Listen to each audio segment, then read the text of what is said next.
Before you dive into this heartwarming journey, imagine this. What if an unexpected encounter in a hospital room could rewrite a billionaire's life, heal old wounds, and forge a family stronger than blood? If you believe in the power of chosen love, second chances, and the simple gestures that change everything, then hit that like button right now. Don't forget to subscribe to the channel and turn on notifications so you don't miss more stories that defy expectations. Tell us in the comments, what city are you listening from today? Chapter 1. The Forgotten Wing. Maria Sanchez spent 8 months alone in a hospital, abandoned by everyone except a compassionate caregiver and her son, who chose to love a child who wasn't their own. Isabel Flores faced overdue bills and exhausting shifts as a single mother. Robert Garcia, a feared and solitary billionaire, spent years silently searching for the daughter his ex-wife hid after their divorce. When fate crossed their paths by chance, a revelation changed everything. The abandoned child was, in reality, the heiress to an empire, and the bond that could unite 3 hearts marked by absence. Unsent letters, a forgotten birth certificate, a broken promise, and the discovery that true love can arise from the simplest gestures. This is not just a story about reunion. It's about redemption, chosen motherhood, and the strength of a love that blossoms where no one expects. St. Augustine Hospital loomed impressively in London's Chelsea district, its white walls reflecting the setting sun's light in golden hues. Behind its elegant facade and luxurious rooms, catering to the capital's elite, lay a discreet wing on the 3rd floor, where long-term patients lived, almost forgotten by the outside world. It was in this wing that Lily Thompson, a 7-year-old girl, spent her days. Lying in a hospital bed that seemed too large for her fragile body, she silently watched the white ceiling, counting the small imperfections that only eyes accustomed to solitude could notice. "Medication time," a nurse announced, entering the room without knocking. Her tone was professional, almost mechanical, as she checked the chart and prepared the medicines. Lily didn't respond. She barely turned her face slightly, her light blue eyes observing the nurse's movements without any expectation. No one truly talked to her. They only talked at her, about medications, treatments, physiotherapy. It was as if she were more a piece of hospital equipment that needed periodic maintenance. "Here," the nurse said, extending a small cup with pills and a glass of water. "And don't forget to drink it all." The girl obeyed silently, swallowing the medicines with a resigned expression that no child should bear. Her blonde hair, fine as silk, spread across the pillow, a golden frame for a pale and sad face. "Dr. Elena will come to see you tomorrow to evaluate your physiotherapy progress," the nurse informed her, already heading for the door. "Try to rest." The door closed with a soft click, leaving Lily alone again with the pervasive silence. Almost mechanically, she slightly lifted the sheet, looking at her bandaged legs. The car accident she suffered 8 months ago left permanent marks, multiple fractures that refused to heal completely, nerve damage that doctors were still trying to reverse. However, the worst consequence wasn't physical. It was the absence of visits, of letters, of any sign that someone in the outside world missed her.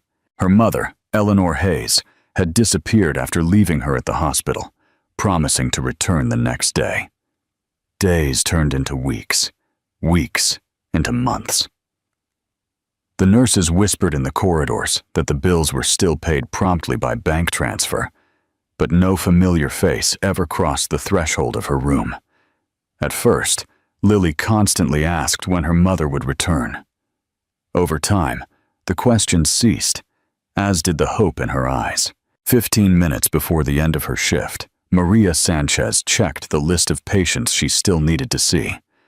It was her second month as a caregiver at St. Augustine, a job she got through a friend's recommendation after years of serving as a nanny for wealthy families. At 32, with a 6-year-old son to raise alone, she couldn't afford to be picky about employment. She needed to accept whatever came along, especially if it paid enough to maintain the small, one-bedroom apartment where they lived in Clapham. Patient in 307 needs vital signs checked before night medication, the head nurse informed Maria as she passed her in the corridor. No one has checked yet. I'm going, Maria replied, readjusting the bun that held her long, dark brown hair. Room 307 was not one she usually visited. It belonged to the permanent patient wing, generally assigned to more experienced nurses. Opening the door, Maria encountered Lily's small, solitary figure, a sight that immediately squeezed her heart. "Hello," she said softly, approaching the bed. "My name is Maria. I came to check how you're feeling today." The girl looked at her with a mix of surprise and distrust. Rarely did anyone address her with that tone. Gentle, as if talking to a person and not a medical case. "I'm fine," she replied in a low, almost inaudible voice. Maria smiled, sitting on the edge of the bed instead of standing, as most professionals did. "You know what? I don't think you're really fine," she commented honestly. "And it's okay not to be okay. Sometimes we just need to admit we're sad to start feeling better." Lily's blue eyes widened slightly, surprised by the unexpected frankness. "The medicines you take must taste bad," Maria continued, checking the chart. "When my son, Leo, gets sick and needs to take medicine, we always have a special ritual afterward.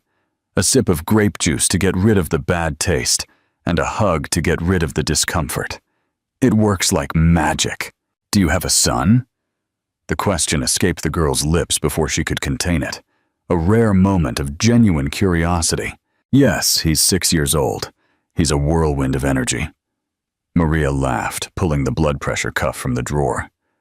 "I can check your pressure. I promise to be gentle." Lily extended her thin arm, watching intently as Maria placed the cuff and began the process with a delicacy that contrasted with the abrupt efficiency of other professionals. "Does your son come to visit you at the hospital?" the girl asked, while Maria recorded the results in the chart. "Sometimes. He stays with my neighbor while I work. But during school holidays, when I can't find anyone to stay with him, he comes and waits in the staff lounge. It's against the rules, but the nurses like him because he's polite and draws for everyone." A fleeting glimmer of interest passed through the girl's eyes. "Does he like to draw?" "He loves it, especially dinosaurs and superheroes." Maria finished checking the vital signs and smiled. "Everything's normal. You seem physically well, although a little underweight. Are you eating well?" Lily shrugged. "The food here doesn't have any taste." "I understand the problem," Maria replied with a conspiratorial air. "Hospital food is a challenge. Maybe tomorrow I can bring something special to improve your appetite." "Are you coming back tomorrow?" The question came out laden with poorly disguised hope. Maria felt something squeeze in her chest. How many times had that girl heard promises of return that never materialized? How many farewells without reunions had she experienced in her short life? "Yes, I'll be on the afternoon shift. And you know what? I'm going to ask to be responsible for this room." She delicately smoothed the sheet over the girl's bandaged legs. "If that's okay with you." "Of course." Lily nodded, an almost imperceptible movement. "Great. Now it's past bedtime. Do you want me to tell a story?" "My son says my stories are the best for falling asleep." "No one ever tells me stories here," the girl murmured, leaning back on the pillow. "Then this will be the first of many," Maria replied, pulling a chair close to the bed. "Do you know the story of the princess who saved the dragon? It's Leo's favorite." As Maria's soft voice filled the room with a narrative where princesses didn't wait to be saved, but befriended misunderstood dragons, something unusual happened. A small smile formed at the corner of Lily's lips. It was timid, almost imperceptible.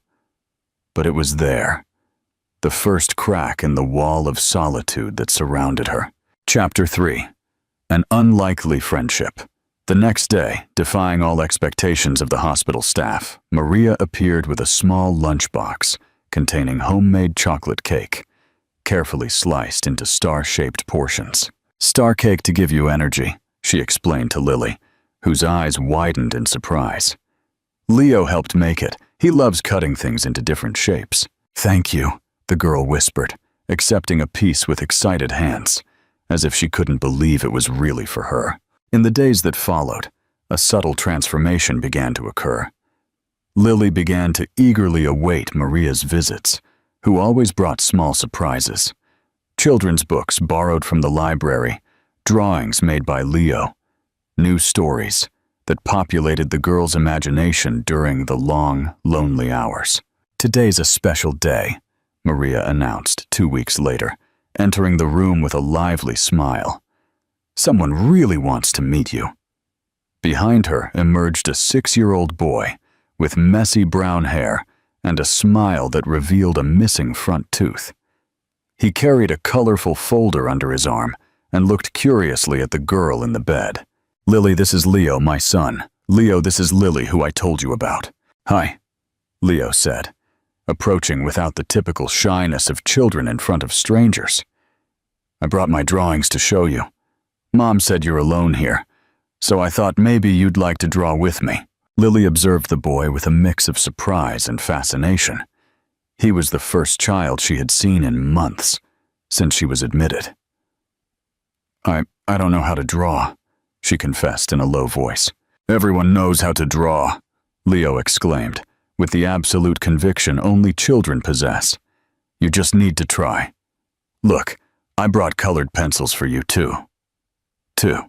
He opened the folder, scattering sheets of paper and pencils on the bed, completely at ease in the girl's space, as if they were long-lost friends. His naturalness was contagious, and before she knew it, Lily was holding a pencil, making her first excited attempts to create something on paper. Maria watched the scene with a full heart. Her son, so sociable and generous, was doing what expensive doctors and treatments couldn't, bringing life to the eyes of that lonely girl. "Mom, look, Lily drew a dog," Leo exclaimed, proudly displaying his new friend's drawing. "We can bring Buddy to visit her any day." "Buddy?" Lily asked, curious. "Our dog," Leo explained, already starting another drawing. "He's small and yellow. That's why we call him Buddy, but I don't think dogs are allowed in the hospital, are they, Mom?" "Unfortunately not, dear. But who knows? Maybe one day Lily can visit our house and meet Buddy personally." The girl's eyes sparkled with the possibility, although her face soon saddened again. "I can't leave here. My legs don't work well, and no one would come to pick me up, even if I could be discharged." The silence that followed was heavy with the cruelty of that truth. Leo, however, was not discouraged. "Then we'll bring the world to you," he declared, as if it were the most obvious solution. "I can take pictures of Buddy, of our house, of the park near the building, so you'll know everything without having to leave." The simplicity of the solution, the spontaneous generosity, made something unexpected happen. Lily laughed. It was a brief, almost startled sound, as if she herself didn't recognize that expression of joy coming from within her. Maria felt her eyes well up. In her 2 weeks of visiting the girl, she had never heard her laugh. It was a precious sound, like a rare bird that finally felt safe enough to sing. That afternoon, when the floor supervisor passed by to inspect the patients, he found an uncommon scene. Little Lily, known for her apathy and isolation, was sitting in bed with colorful drawings scattered around her, conversing animatedly with a boy her age, while a caregiver watched them with a smile that lit up the entire room. "What's going on here?" asked Dr. Phillips, adjusting his glasses to make sure he was seeing correctly. "Impromptu art therapy," Maria replied promptly. "Doctor, I was just commenting on how the patient seems more animated today." The doctor observed the girl, noticing her slightly rosy cheeks, a striking contrast to the usual pallor of her face. "Interesting," he murmured, making notes in the chart. "Continue with whatever you're doing. It seems to be working better than the antidepressants we prescribed." After the doctor left, Maria exchanged a knowing glance with the children. What was happening there was not scheduled therapy or prescribed treatment. It was simply humanity, connection, the kind of medicine no pharmacy could produce. As the weeks passed, Maria and Leo's visits became the highlight of Lily's days. The girl, who before barely touched her food, now eagerly awaited the small homemade snacks that Maria occasionally smuggled in. Her chart began to show improvements: weight gain, greater engagement in physiotherapy sessions, a decrease in nighttime crying episodes.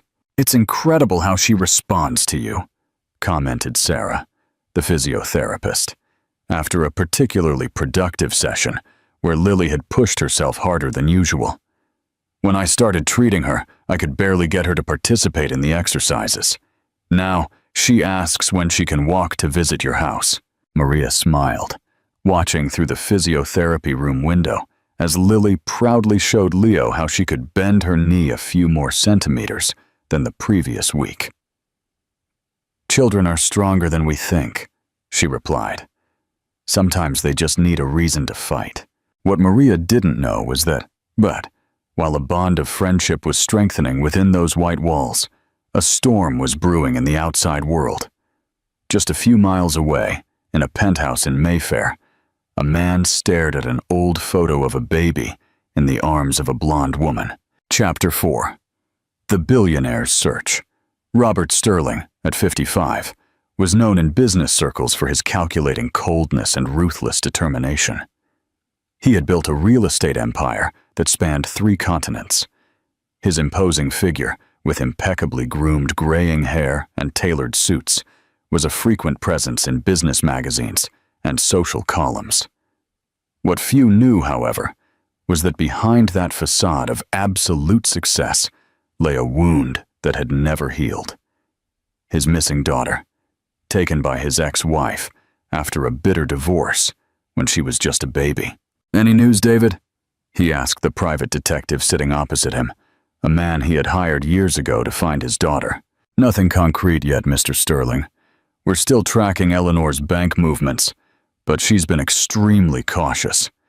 We know she's somewhere in Europe, probably France or Switzerland, but we can't locate the child." Robert sighed, a rare display of weakness. "Lily would be 8 next month. 8 years, David. 7 years have passed since Eleanor took her, and we're still at the same point." The detective shifted uncomfortably in his chair. "Mr. Sterling, with all due respect, perhaps it's time to consider other possibilities. Ms. Eleanor, could she have—" "No," Robert's voice cut through the air like a blade.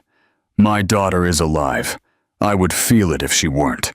And I will find her, no matter how long it takes." What neither of them could imagine was that fate had already woven the threads that would reconnect them, and that little Lily, the girl Robert tirelessly sought, was less than an hour away, drawing smiles alongside a boy who, against all odds, had become her first true friend. St. Augustine Hospital, with its silent corridors and impeccably white walls, kept secrets and stories that rarely passed beyond its automatic doors. Behind the numerical plaques identifying the rooms, entire lives unfolded in microcosms of pain, hope, loss, and occasionally, small miracles.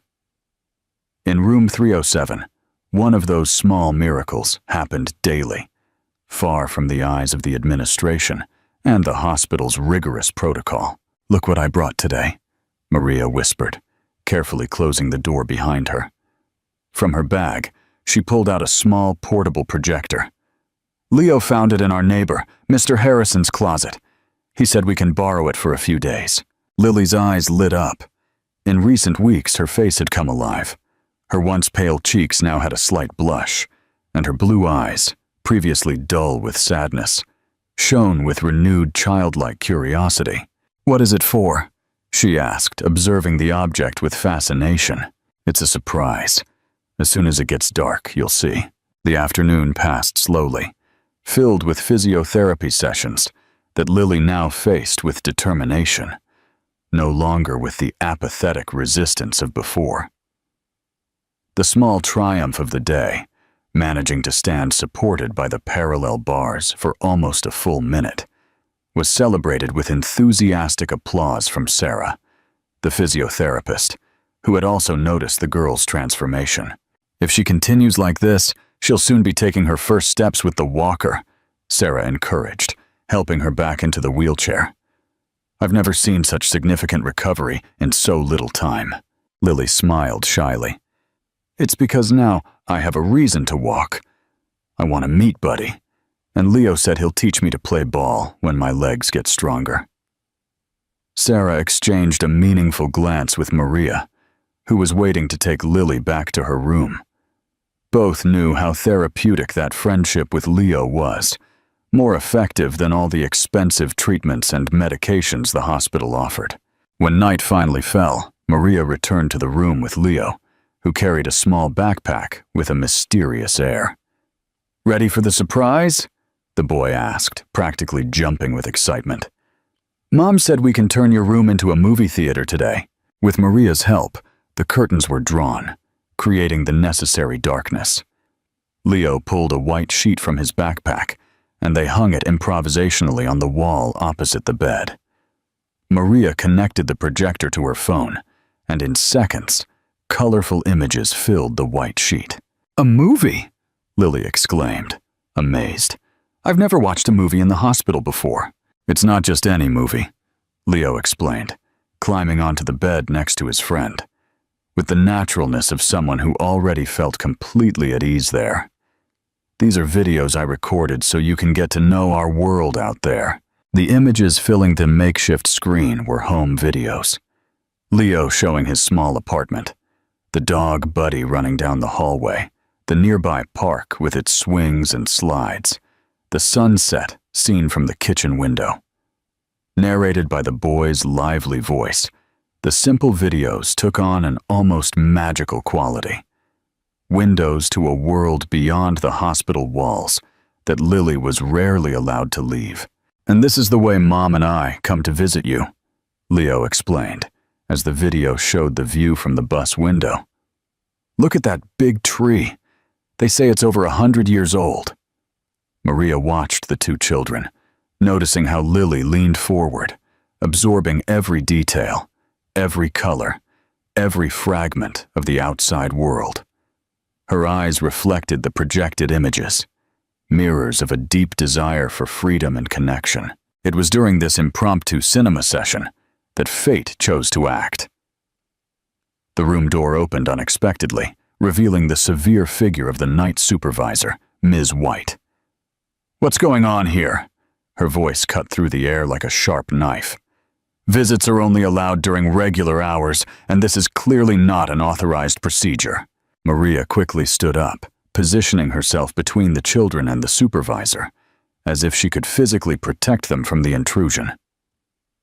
"Ms. White, may I explain? It's an alternative therapy that's helping Lily in her recovery. Dr. Phillips is aware of my son's visits." The supervisor raised an eyebrow, clearly skeptical. "Unauthorized alternative therapy. Visits outside hours, unregulated electronic equipment. These are, at minimum, 3 serious violations of protocol, Miss Sanchez." Maria's face paled. She couldn't lose that job, not when the rent was overdue and bills piled up on the kitchen table. But at the same time, she couldn't regret her actions. She just had to look at Lily, to see how the girl had blossomed in recent weeks, to know she was doing the right thing. "Please!" Lily's small, determined voice surprised everyone. "Don't punish Maria. She and Leo are the only ones who visit me. If they can't come, I'll be alone again." The raw sincerity in the child's words created a brief moment of silence in the room. Ms. White, known for her inflexible rigidity, seemed momentarily disconcerted. "Rules exist for a reason, Lily," she finally replied, her tone slightly softer. "But I'm just going to document the incident and leave the final decision to Dr. Phillips tomorrow. Now it's time to close this session.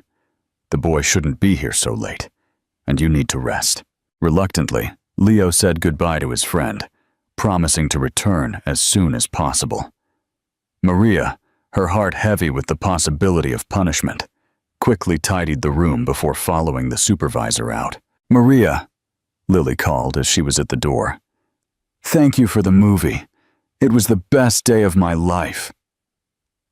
Those simple words, laden with genuine gratitude, confirmed for Maria that, regardless of the consequences, she had made the right choice. Chapter 5. The Truth Unveiled. The next day, the tension was palpable as Maria waited to be called to Dr. Phillips's office.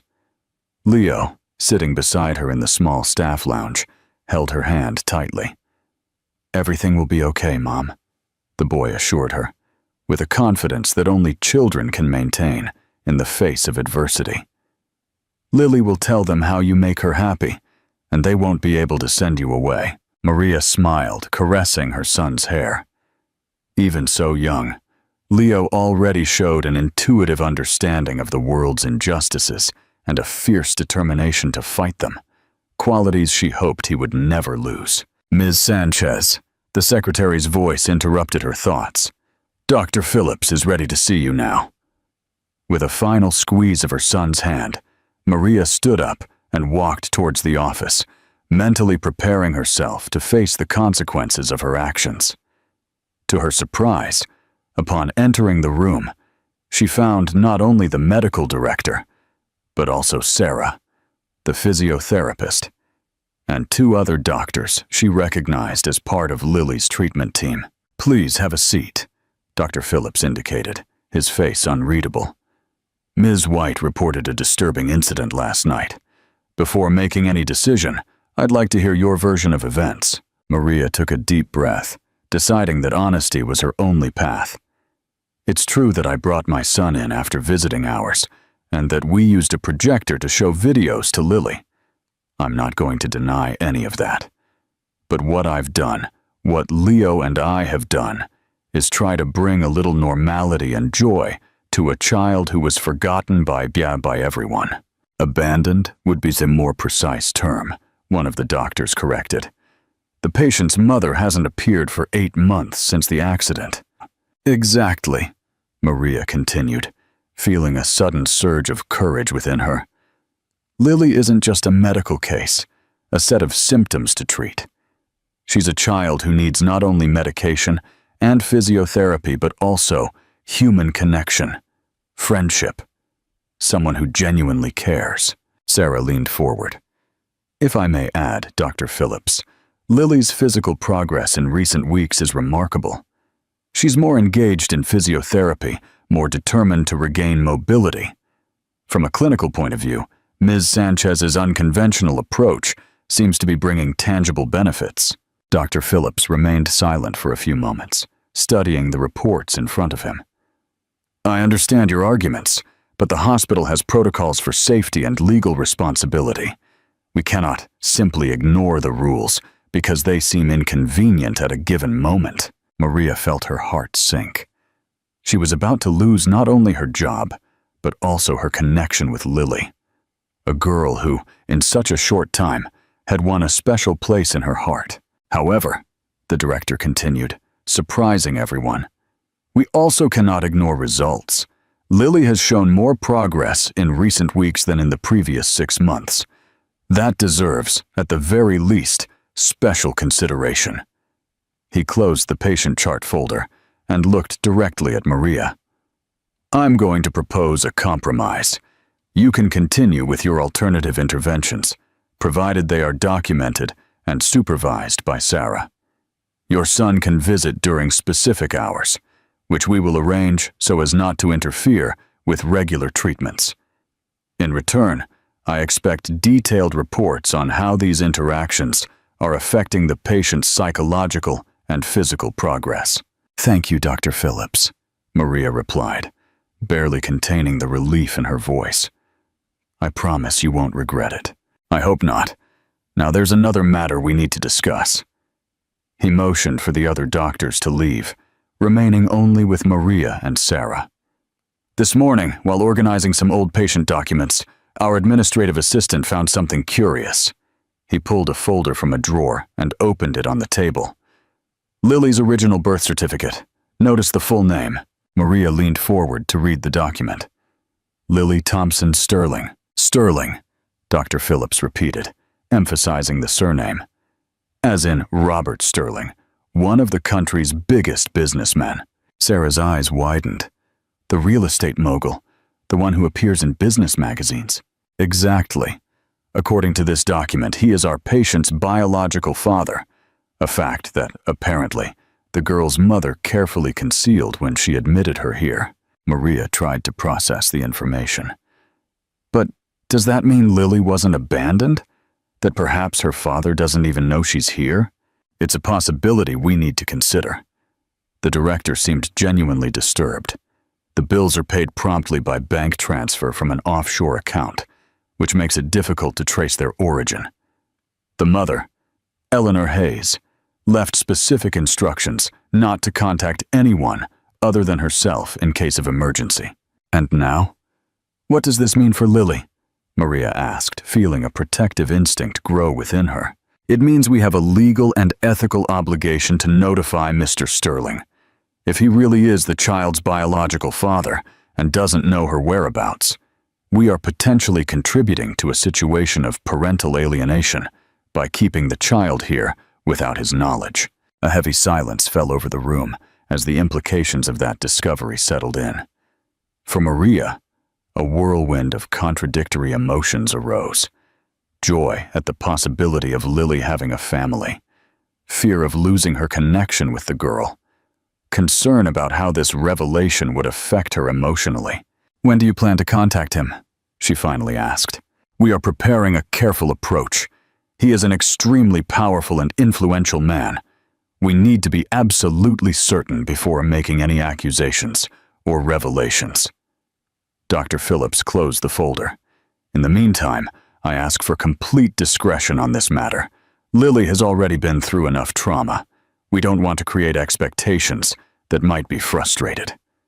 Maria nodded, fully agreeing with the need to protect the girl from further disappointments. Leaving the office, she found Leo exactly where she had left him, diligently drawing in his notebook. "So, Mom, are we in trouble?" he asked, raising his anxious eyes. "No, my love. Actually, we can continue to visit Lily. Now it's official. It's part of her treatment." The smile that lit up her son's face was exactly what Maria needed to momentarily push away the worry about what the recent revelation might mean for the future of the little friend they had welcomed into their hearts. Chapter 6. The Reunion.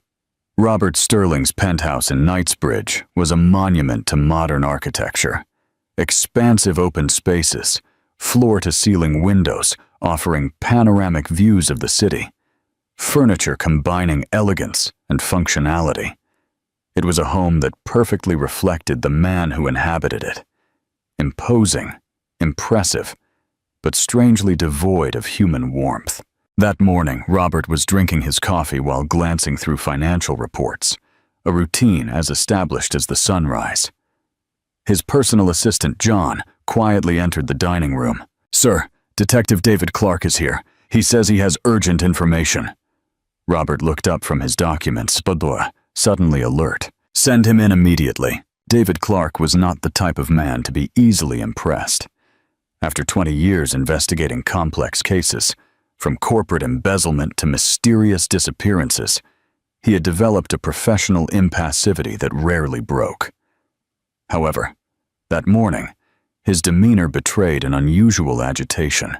"We found her, Mr. Sterling," he said, without preamble, as soon as he entered the room. "Lily, we know where she is." Robert stood up so abruptly that his chair almost toppled backward. Where? How is she?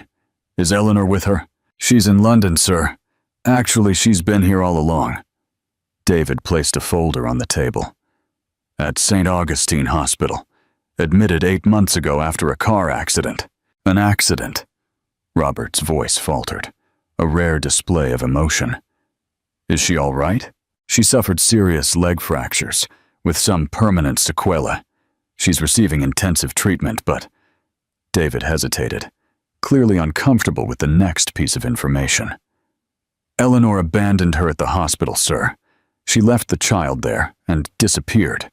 She continues to pay the bills remotely, but she hasn't visited her daughter in 8 months. A deadly silence filled the room as Robert absorbed the information. His daughter, the girl he had been desperately searching for 7 years, was less than an hour away, alone in a hospital, dealing with the consequences of an accident without family support. How did you find out? He finally asked, his voice a mixture of rage and pain. It was almost accidental. One of our contacts in the banking system flagged a regular transfer to St. Augustine Hospital from one of the accounts we monitor. We investigated further and found the original birth certificate in the hospital's archives.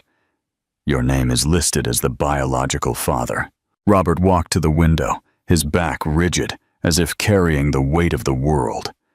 For years, he had imagined what the reunion with his daughter would be like, perhaps in some distant country, having to deal with Eleanor's resistance, possibly facing the distrust of a child who would have only heard her mother's side of the story.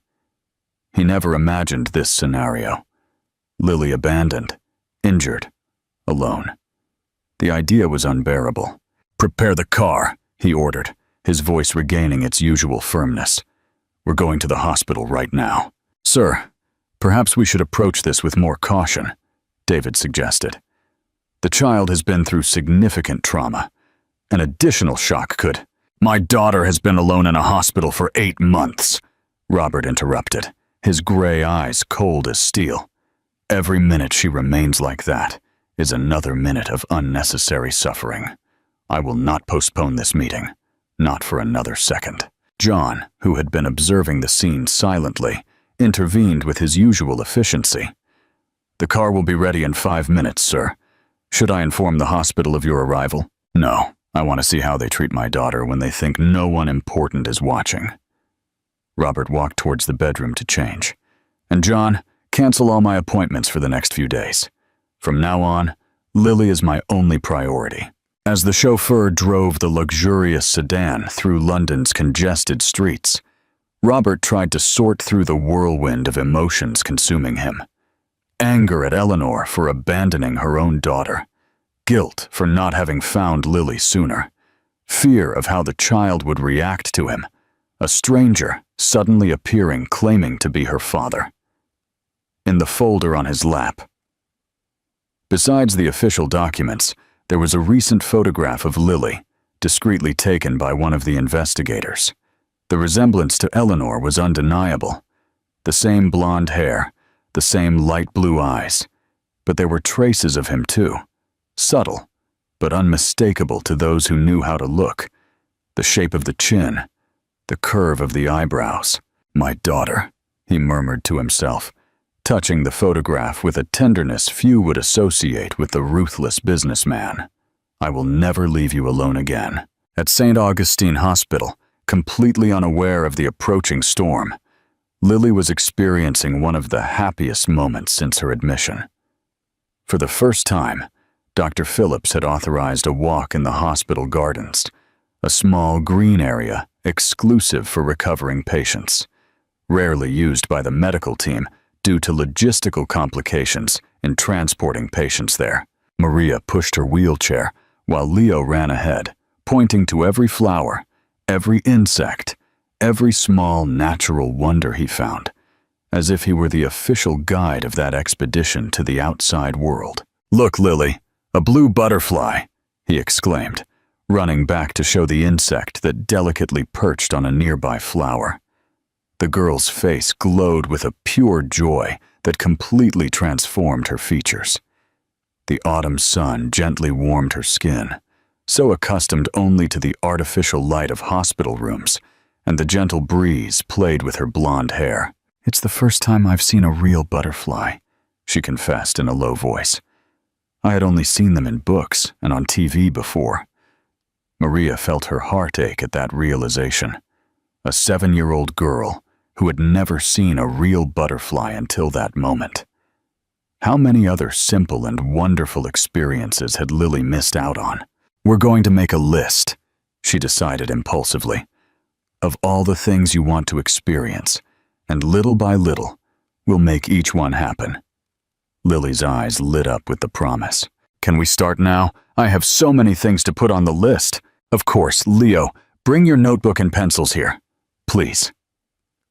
Sitting under the shade of a leafy tree, the three began to compile Lily's list of first times. Among the simple desires of a child, to try pistachio ice cream, to have a picnic, to have a glitter sneeze. There were also bigger dreams that revealed the depth of her isolation. To have a birthday party with friends, to visit a real school, to hug a dog. "And what else would you like to do that you've never done before?" Maria asked, after several pages were already filled with Leo's neat handwriting. Lily was silent for a moment, thoughtful. When she finally spoke, her voice was almost a whisper. "Meet my dad." The sincerity of the answer hit Maria hard. With all the joy of the outing, she had almost forgotten the morning's revelation, that Lily's father was none other than Robert Sterling, and that he probably didn't even know of his daughter's existence. "He never came to visit you?"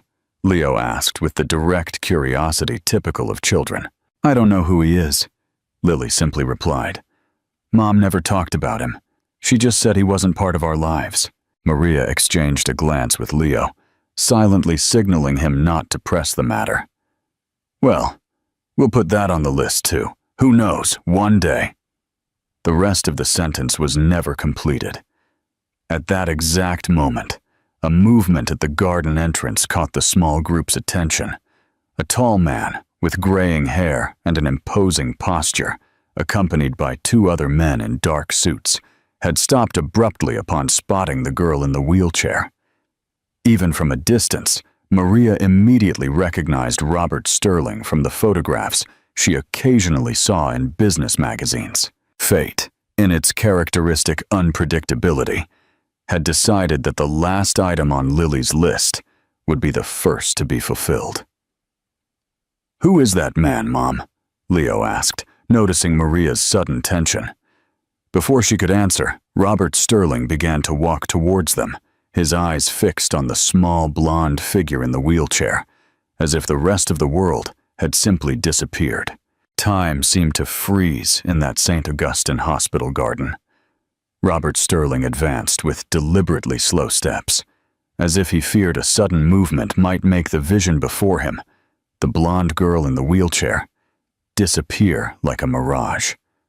Maria instinctively positioned herself beside Lily's wheelchair, a protective hand on the girl's shoulder. Leo, sensing the tension, stood on the other side, forming a small human barrier. When Robert finally stopped in front of them, his gray eyes, usually calculating and cold, were welling up with contained emotion. For a few moments, he just watched the girl, absorbing every detail of her face, as if trying to compensate for 7 years of absence in a single glance. "Lily." The businessman's voice came out hoarse, almost unrecognizable to those accustomed to his usual firmness in interviews and pronouncements. The girl flinched slightly in her chair, intimidated by the imposing presence of the stranger who seemed to know her name. "Yes, sir," she replied in a low voice, instinctively reaching for Maria's hand for reassurance. Robert perceived his daughter's discomfort and took a step back, trying to appear less intimidating. "My name is Robert Sterling," he introduced himself formally, as if in a business meeting, and not in front of the daughter he had been searching for years. "I believe we need to talk." "Are you a doctor, sir?" Lily asked, confused by the presence of this elegant man who clearly wasn't wearing a lab coat or hospital ID. A sad smile briefly crossed Robert's face. No, I'm not a doctor. He hesitated, uncertain how to proceed, how to summarize the complexity of the situation in a few words. Mr. Sterling, Maria interjected, recognizing the man's dilemma. Perhaps this conversation should take place in a more private setting, with Dr. Phillips present. Lily is enjoying her first outing in the garden in many months, and it would be a shame to interrupt this special moment. Robert studied the woman with renewed interest, noticing her protective stance beside Lily, the evident bond between them. You are Maria Sanchez, she introduced herself. Lily's caregiver, and this is my son Leo. The boy, observing the scene with curious eyes, gave a small nod. You look like an important person, he commented, with the typical frankness of children. A brief, genuine smile lit up Robert's face.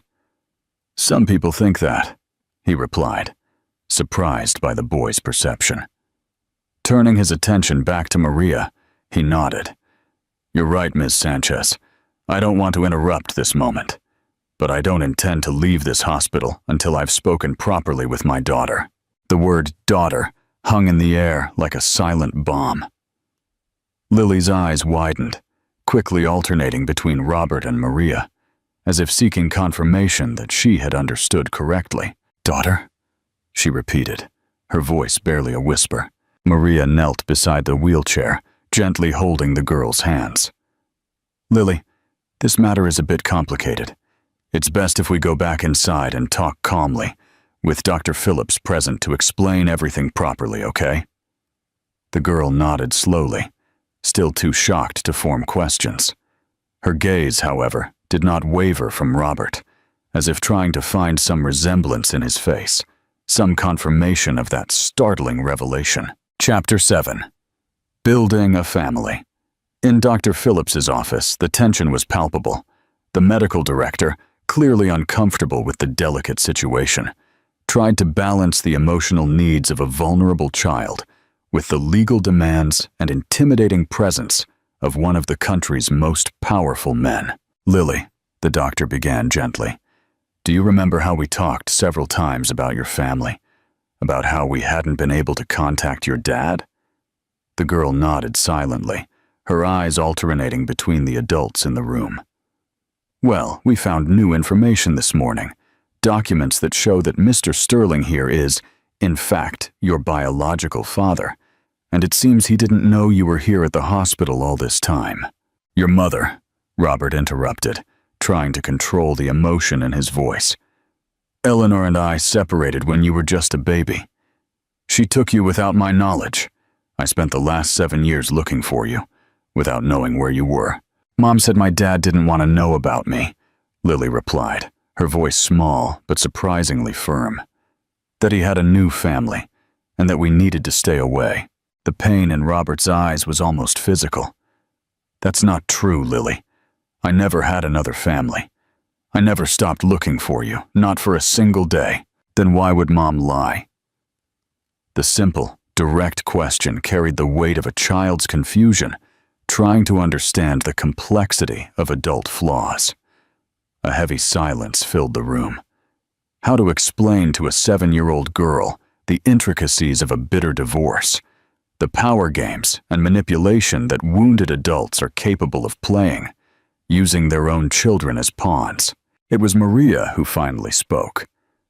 Sometimes, Lily, adults make wrong choices when they're angry or hurt. That doesn't mean they're bad people, just that they made mistakes. Your mom perhaps thought she was protecting you, in her own way. But she left me here alone, the girl replied, tears finally escaping her blue eyes. And she never came back to see me. Robert took a hesitant step towards his daughter, clearly wanting to comfort her, but uncertain if he would be welcomed. To everyone's surprise, it was Lily who extended a small, trembling hand towards him, in a silent gesture of permission to approach. Kneeling before the wheelchair, Robert gently held his daughter's hand. You'll never be alone again, Lily. I'm here now, and I'm not going anywhere. Promise. The child's voice was almost inaudible. I promise, he replied, with a conviction that spoke more than any legal document could.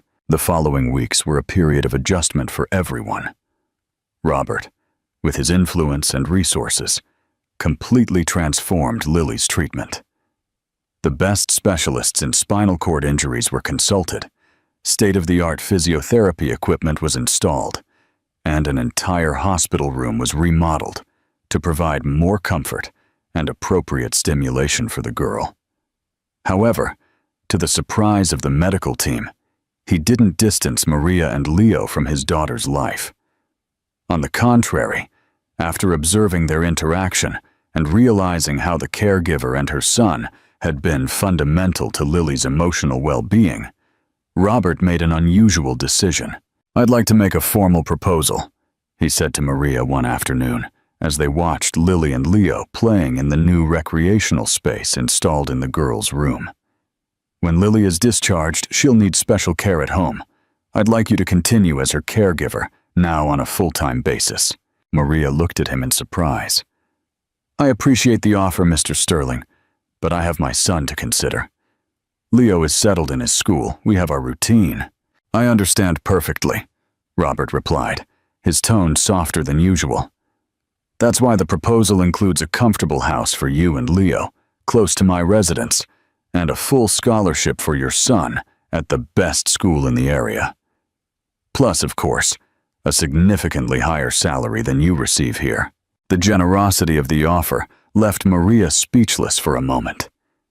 It was an opportunity that would completely transform her and Leo's lives, freeing them from constant financial worries, from overdue bills, from the too small apartment. "Why are you doing this?" she finally asked. "You could hire any specialized nurse with much more experience than me." Robert watched the children playing, a smile softening his normally severe features. "Because in 8 months of solitude in this hospital, you were the only one who truly saw my daughter as a person, not just a patient.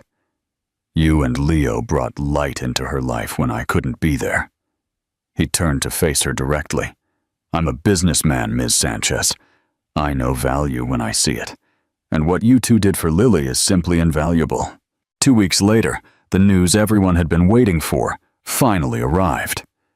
Lily was ready to be discharged from the hospital. Her progress in physiotherapy had been remarkable.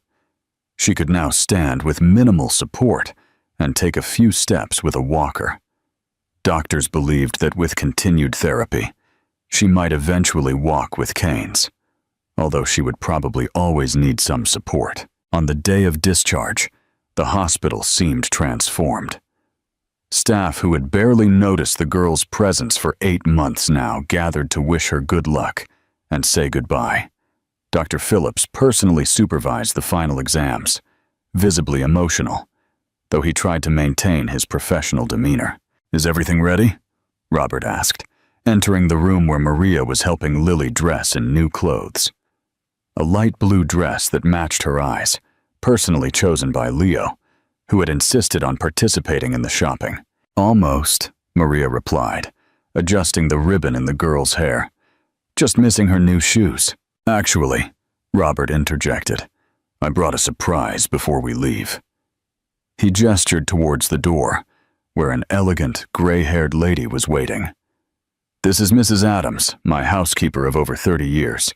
She helped prepare a special surprise for you, Lily." The lady entered, carefully carrying a moving package. When she placed it on the bed, it revealed a golden retriever puppy with a big red bow on its collar. "A dog!" Lily exclaimed, her eyes wide with joy.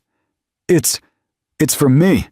"All yours," Robert confirmed, clearly pleased with his daughter's reaction. "Leo mentioned you really wanted to meet Buddy, so I thought maybe you'd like to have your own furry friend." The girl extended her arms, and the puppy immediately approached, licking her face with enthusiasm, causing crystal-clear laughter to echo through the room. "What are you going to name him?" Leo asked, equally delighted with the animal. Lily thought for a moment, stroking the puppy's soft ears. "I think I'll call him Miracle," she decided, "because that's what he is, a miracle, just like finding my dad and having you both as friends." The adults exchanged emotional glances, touched by the child's simple yet profound wisdom. In that moment, the social and economic barriers that would normally separate Robert Sterling, the ruthless billionaire, and Maria Sanchez, the struggling single mother, seemed completely irrelevant. United by Lily's well-being, they had formed an improbable alliance that, without realizing it, was slowly transforming into something more. Chapter 8. The Sterling Home. The arrival at the Sterling estate was a surreal moment for Maria and Leo. The imposing electronic gate opened to reveal a property that seemed straight out of a movie, impeccably manicured gardens, and a main house that looked more like a small palace. "It's like a castle," Leo exclaimed, his eyes marveling at the surroundings. "It's too big," Lily commented, holding Miracle in her lap as she looked at the property from the car window. "I'll get lost in here." "Don't worry," Robert reassured her as he helped his daughter out of the vehicle. "We'll always be nearby to guide you. Plus, I've prepared a special surprise." He led the small group to the main entrance, where a discreetly installed elevator awaited. "To facilitate her mobility while she's still adapting to the walker," he explained. Inside the mansion, the surprises continued. The room prepared for Lily was any child's dream. Walls in soft shades of blue and green, a spacious bed with a canopy, shelves filled with books and educational toys. The most touching detail, however, were the framed photographs on the walls. Images of baby Lily in her mother's arms, next to a visibly younger and smiling Robert. "How did you get these photos?" the girl asked, fascinated by these fragments of a life she didn't remember living.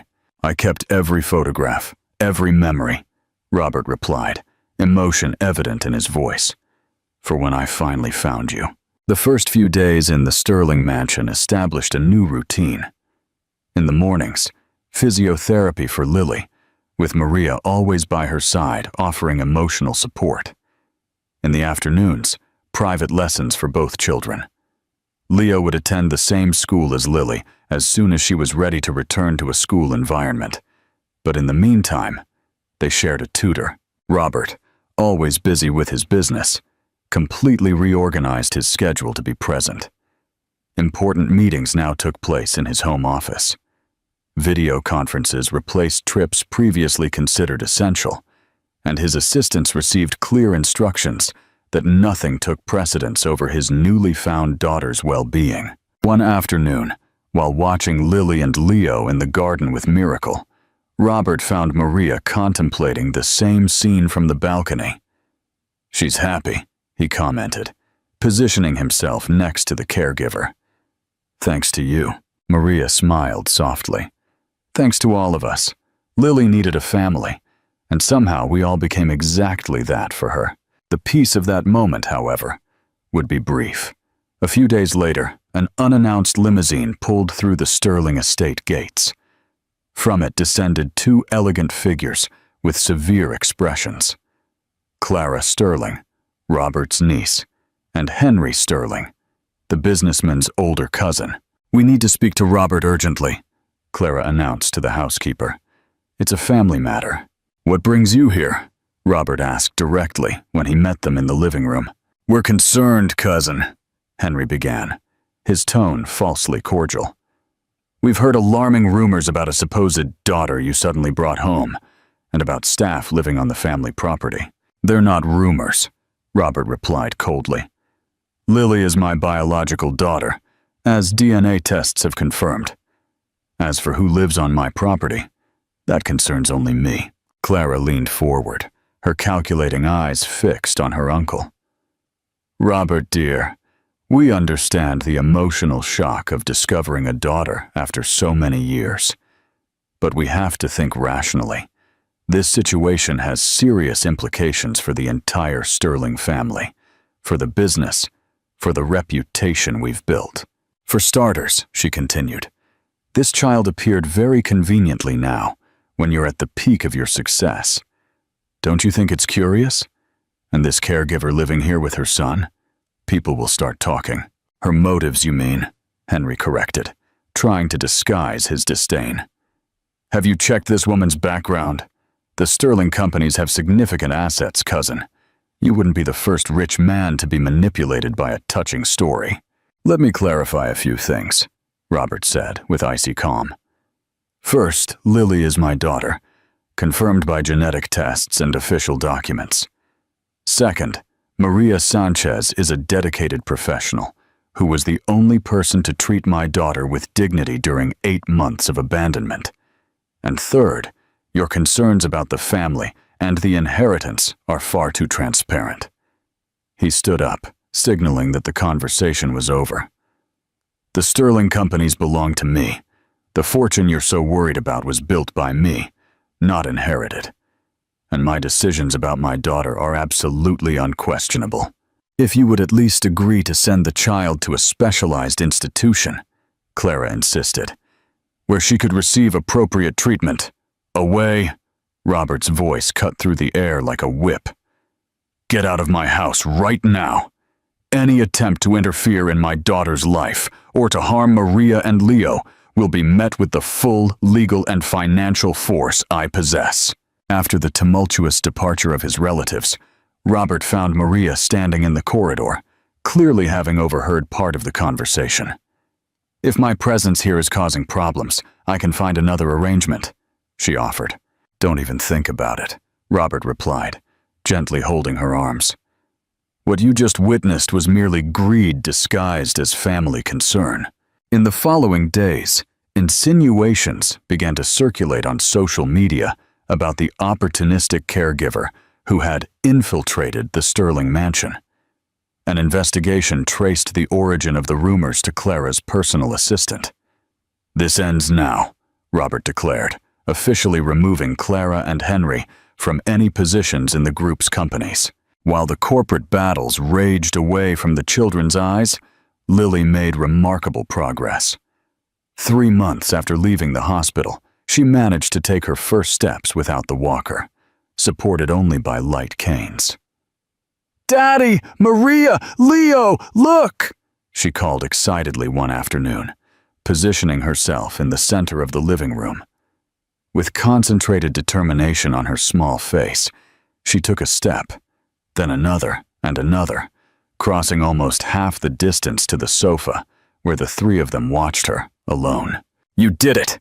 Leo exclaimed, running to hug her when she finally leaned against the sofa, exhausted, but radiant with pride. Robert and Maria exchanged emotional glances, their shared joy creating another bond between them, a connection that had been silently strengthening throughout the months of daily living together. That night, after the children had fallen asleep, Robert found Maria on the balcony, contemplating the garden. "Exciting day," he commented, offering a glass of wine. "Exciting and rewarding," Maria agreed. "Seeing her progress, her determination, it's inspiring, just like you."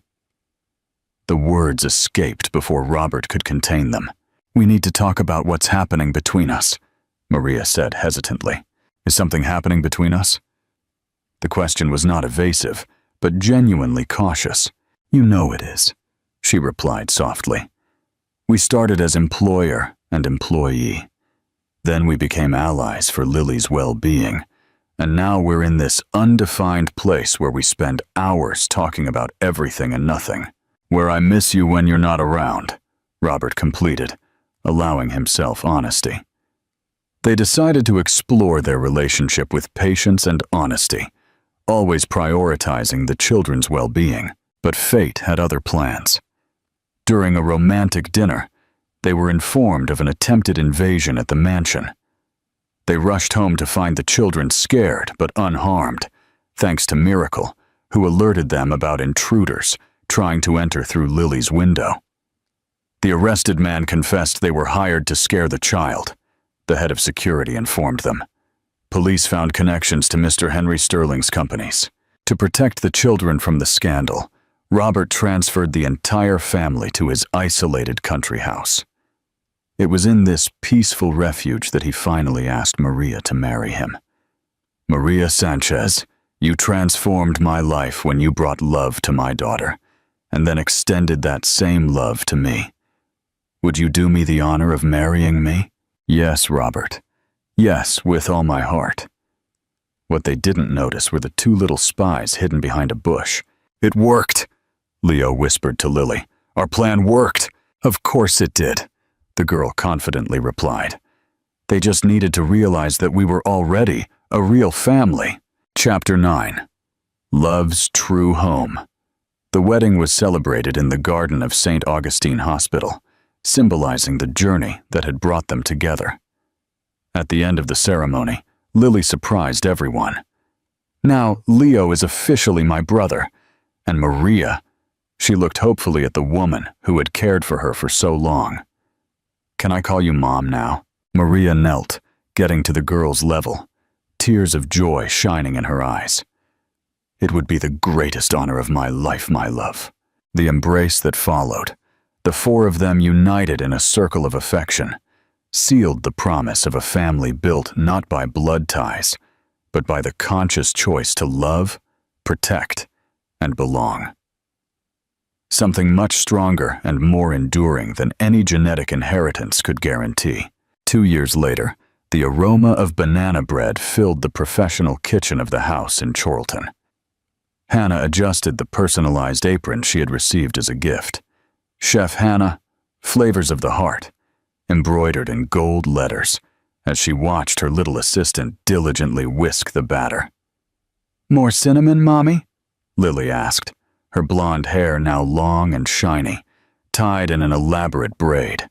Her cheeks were flushed with health, her blue eyes sparkling with the same energy as always, but now without the shadow of fatigue that used to darken them. Just a little bit more. Hannah smiled, helping her with the measurement. Remember what Daddy always says? The secret is in the details, Lily recited, imitating Daniel's solemn tone. It had been 6 months since they had definitively returned from the United States, after 18 months of experimental treatment, 18 months of anguish, hope, small victories, and great transformations. The treatment had been a success. The doctors called it complete remission, but for them, it was simply a miracle. During that period, many things changed. The wedding, initially planned to be a grand celebration in Manchester, took place in an intimate ceremony in Boston, with Lily as maid of honor and flower girl. Daniel had insisted on keeping the banana bread tradition, importing all the specific ingredients Hannah used. It was also during that time that the lawsuit against Grace finally came to an end. The evidence gathered by Daniel and the testimonies of the nurses were overwhelming. The ex-nanny now faced not only civil, but also criminal charges, with evidence of negligence and manipulation in various cases over the years. Mommy? Lily's voice brought her back to the present. Do you think Sophia would like our banana bread? Hannah felt her heart squeeze sweetly.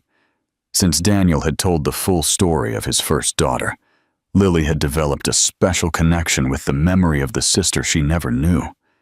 In her room, next to the painting of the starry sky, there was now a framed photo of Sophia. I'm sure she would, my love, Hannah replied, kissing the top of her daughter's head. Especially because it has the secret ingredient. Love? Lily laughed, reciting what had become a family mantra. The sound of the kitchen door opening announced Daniel's arrival. He was still wearing his impeccable work suit, but now his eyes had a different sparkle, softer, more alive. What a wonderful smell that is. He approached, embracing both of them from behind. We're making the banana bread. Special, Lily explained excitedly, for the grand opening. Ah, yes, the grand opening. The dream that had begun with a culinary course had grown and transformed. In a few days, the Memories Delights, an intimate restaurant at the back of the house, would open its doors. The menu, created entirely by Hannah, was a celebration of comforting recipes, each dish telling a story of love and overcoming. And that reminds me, Daniel pulled an envelope from his pocket. It arrived today. Hannah took the envelope with trembling hands. It was the final result of Lily's latest tests, a confirmation that the nightmare had truly ended. "Open it, Mommy!" Lily jumped eagerly, scattering flour everywhere. Hannah's eyes scanned the document, tears beginning to form. "It's all perfect," she whispered. "All of it." Daniel hugged her tightly while Lily danced around the kitchen, leaving flour footprints wherever she went. "This deserves a special celebration," he declared. "How about we—" "I know," Lily interrupted. "Let's have a picnic in the greenhouse garden with banana bread and star stories." It was impossible to say no to that enthusiasm. Soon, a blanket was spread among the aromatic herb pots, plates and cutlery carefully arranged, the freshly baked banana bread exuding its irresistible aroma. "Tell it again," Lily asked, snuggled between her parents, a generous slice of banana bread on her plate. "How you met." Daniel and Hannah exchanged knowing smiles. It was her favorite story, requested and repeated hundreds of times. "All right," Daniel began, his voice soft. "It was an ordinary morning, and I had taken the wrong plane."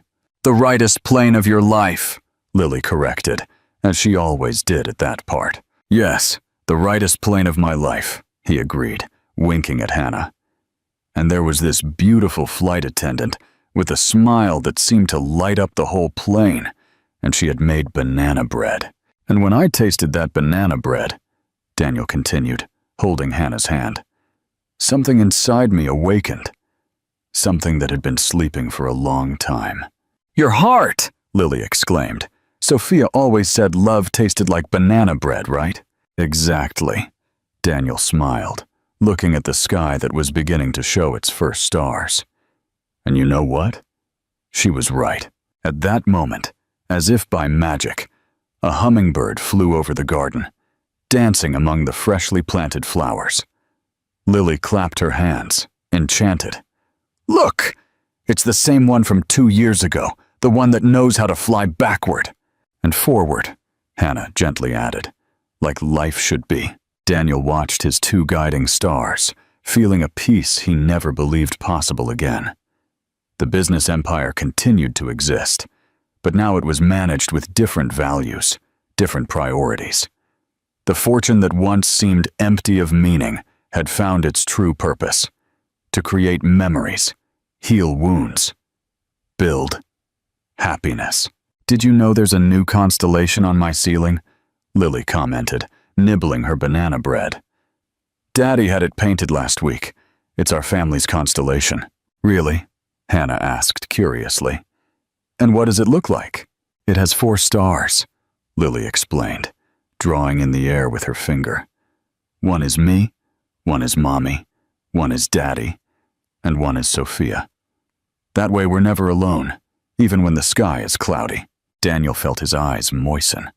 He was sure Sophia would approve, not just of the constellation, but of everything. The new family, the rekindled love, the chance to be a father again, to do differently, to do better. "And you know what the best part is?" Lily continued, her eyes sparkling with sleep and happiness. "Our constellation is shaped like a banana bread." Laughter echoed through the garden, while the sky filled with stars, real and imaginary, old and new, all shining with the same intensity over that family that was built from the improbable, from the unexpected, from the wrong flight that proved to be so right. I hope you enjoyed today's story. If you did, please subscribe to the channel so you don't miss more stories like this. Give it a like and comment below what you thought of the story. We'll see you in the next video.